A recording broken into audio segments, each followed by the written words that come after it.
Hola y bienvenidos.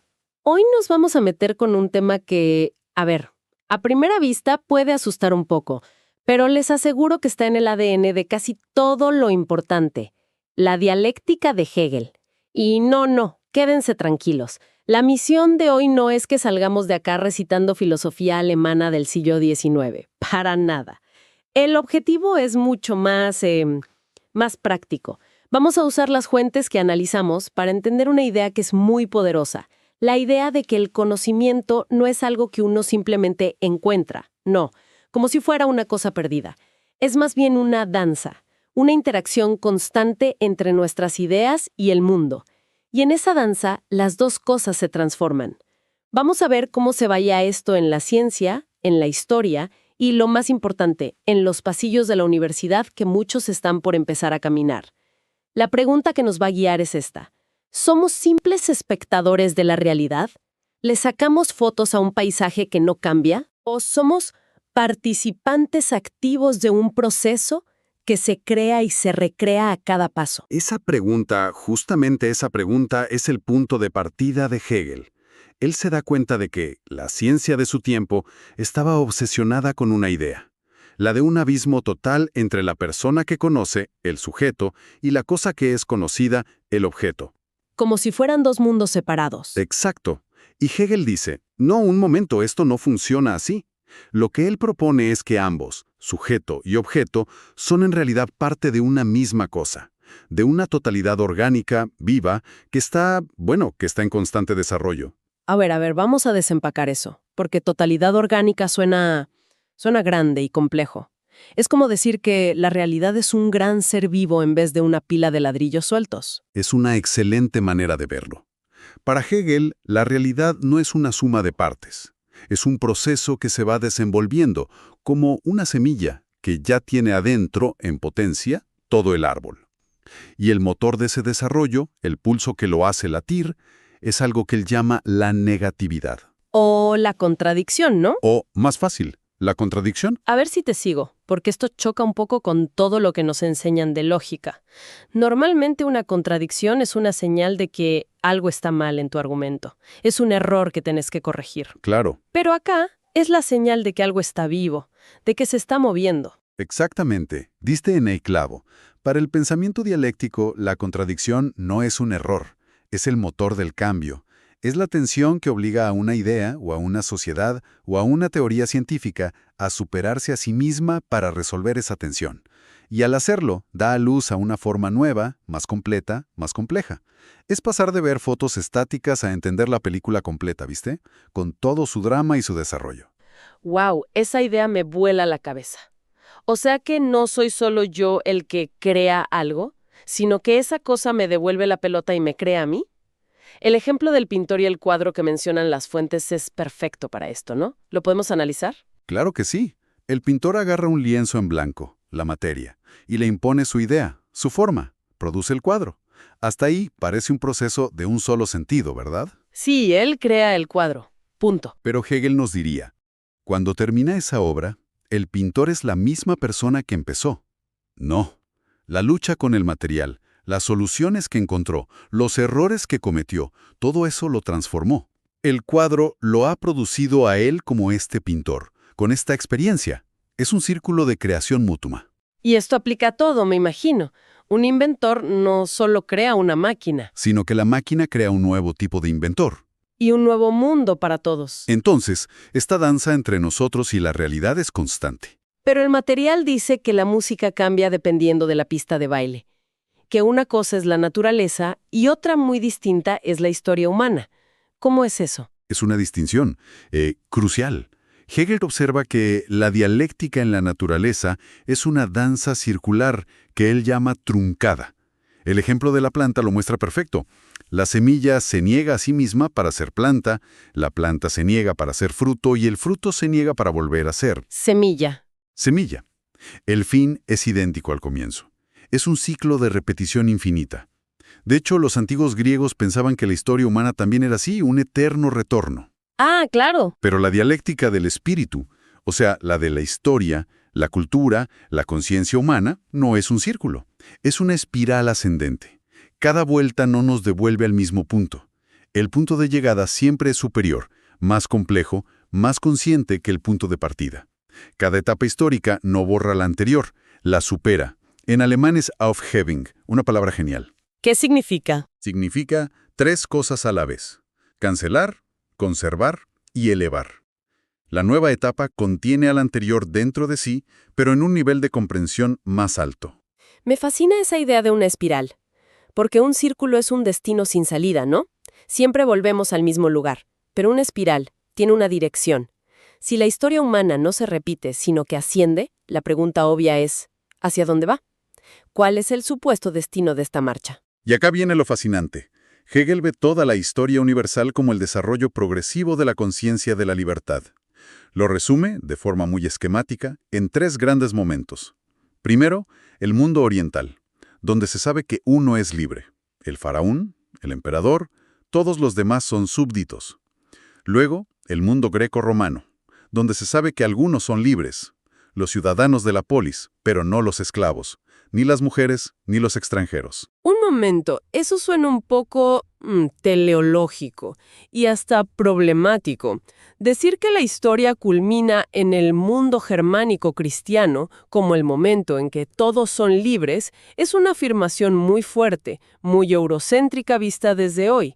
¿Cómo se interpreta eso desde una perspectiva moderna? ¿Estaba Hegel simplemente describiendo su propio tiempo o de verdad creía que la historia había llegado a su fin con él? Es una objeción fundamental y absolutamente válida hoy en día. Y la respuesta es compleja. Por un lado, sí, Hegel era un hombre de su tiempo y veía en el Estado prusiano la máxima realización de la libertad. Eso es innegable, y es la parte más criticada de su pensamiento. Pero si separamos el principio general de su aplicación concreta, la idea sigue siendo muy potente. Él no dice que la libertad ya esté realizada por completo. Dice que, por primera vez en la historia, se ha alcanzado la conciencia de que la libertad es la esencia de todo ser humano. El principio está sobre la mesa.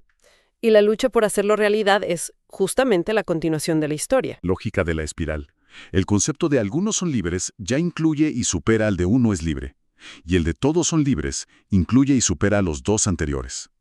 Lo más complejo nos permite entender lo más simple, pero no al revés. El presente, para Hegel, ilumina todo el pasado que nos trajo hasta acá. Nuestra tarea, quizás, es llevar ese todos a una dimensión verdaderamente global y no solo europea. Entendido. Entonces, la libertad no es un regalo que nos llega por correo, sino el horizonte hacia el que caminamos. Pero, ¿qué es exactamente la libertad para Hegel? Si no es solo un derecho escrito en un papel, ¿qué es? Esto plantea una pregunta importantísima. Para Hegel, la libertad no se tiene, se ejerce. Es acción pura. El ser humano no tiene una naturaleza fija como una piedra. El ser humano es lo que se hace a sí mismo a través de sus actos. Es su propio producto. Por lo tanto, la libertad es esa lucha constante por superar nuestras limitaciones, tanto externas como internas. Somos libres en la medida en que vivimos y actuamos como seres libres. Es una conquista permanente. Y esa conquista se ve clarísima en la ciencia y la tecnología. El material usa ejemplos geniales. La rueda. Nosotros inventamos la rueda, pero la rueda también nos inventó a nosotros. Cambió radicalmente cómo vivimos, cómo comerciamos, cómo pensamos la distancia, el espacio. Totalmente. De repente, el mundo se hizo más pequeño y más grande a la vez. Absolutamente. Y podemos llevar ese análisis al ejemplo de las ciencias naturales que mencionan las fuentes. El descubrimiento del ADN. Una enfermedad genética, antes del ADN, era un destino, una fatalidad, un hecho bruto de la naturaleza. Pero en el momento en que descubrimos la doble hélice, esa misma realidad se transforma. Ya no es un destino, es un código que podemos leer. Y si es un código, Se convierte en un problema de ingeniería que, eventualmente, podríamos reescribir. La realidad misma pasa de ser un hecho a ser una posibilidad. y no es solo que el científico sabe más, su capacidad de actuar sobre el mundo se multiplica. Las vacunas de ARN mensajero que nos suenan tan actuales son impensables sin ese cambio de paradigma. Nuestra idea cambió la realidad, y esa nueva realidad nos dio herramientas para cambiarla aún más. Es la espiral en acción. Y en las ciencias sociales, como mencionabas, esto es todavía más directo. Una teoría económica, como el capitalismo o el socialismo, no solo describe una sociedad, la crea. Las personas educadas bajo un sistema tienen valores, expectativas y formas de relacionarse distintas. Las fuentes mencionan el muro de Berlín. No era solo un muro de hormigón, separaba dos realidades subjetivas, dos formas de ser humano. La tesis, una ideología, siempre genera su antítesis, la crítica, el descontento, los movimientos sociales. Y de esa tensión, de ese choque, surge la historia. Bueno, traigamos todo esto a nuestro presente, a la puerta de la universidad. Me acuerdo de mi primer año de carrera. Llegué pensando que sabía cómo investigar y escribir, y mi primer profesor me llenó el ensayo de correcciones en rojo.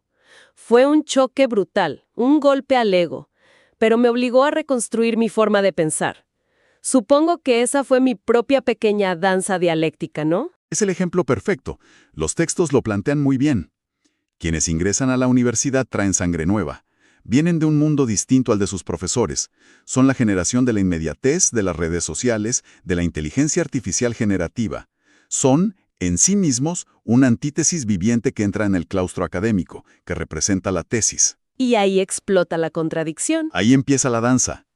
Pensemos en el ejemplo del profesor que prohíbe de plano el uso de ChatGPT. Esa es la tensión en su forma más pura. Por un lado, la academia, la tesis, defiende un método riguroso, la epistemología, que tardó siglos en construirse y que nos protege del error, de la opinión sin fundamento. Y esa estructura es valiosísima. La universidad nos cambia, nos obliga a pensar con rigor. Pero por el otro lado está esta nueva realidad, la antítesis.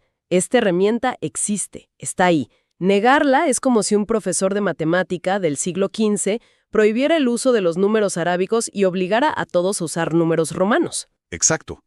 La pregunta dialéctica no es ¿cuál de los dos tiene razón? La pregunta es ¿qué síntesis superadora puede surgir de esta tensión?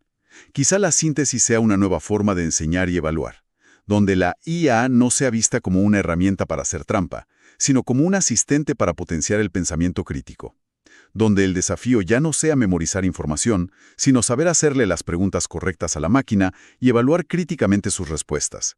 De esa fricción es de donde sale la chispa, lo que de verdad nos hace avanzar. Y no es solo la tecnología. Pensemos en otro debate actual en las universidades. La revisión del canon literario o filosófico. La tesis es el currículum tradicional, lleno de autores europeos, hombres y blancos. La antítesis son los movimientos que exigen incluir voces de otras culturas, otras perspectivas, más mujeres. Es otro caso de libro. Y de nuevo, una salida no dialéctica sería o bien atrincherarse en lo viejo, esto es lo que siempre se estudió, o bien querer borrar todo el pasado. Nada de esto sirve. La síntesis dialéctica, en cambio, busca crear una comprensión de la humanidad más rica y compleja, una que integre el valioso legado del pasado, pero lo ponga en diálogo con todas esas voces que habían sido silenciadas. No se trata de tirar la biblioteca abajo, sino de agregarle nuevas estanterías. Esto nos deja con una reflexión muy potente de cara a lo que se nos viene. Cuando nos encontremos con esa resistencia, con ese choque entre nuestro mundo y el de la academia, ¿cómo vamos a reaccionar? ¿Y qué tipo de profesionales queremos ser al final de este baile? Para ir cerrando, entonces, hemos viajado por esta idea de la dialéctica y vimos que no es una teoría abstracta, es el ritmo del cambio.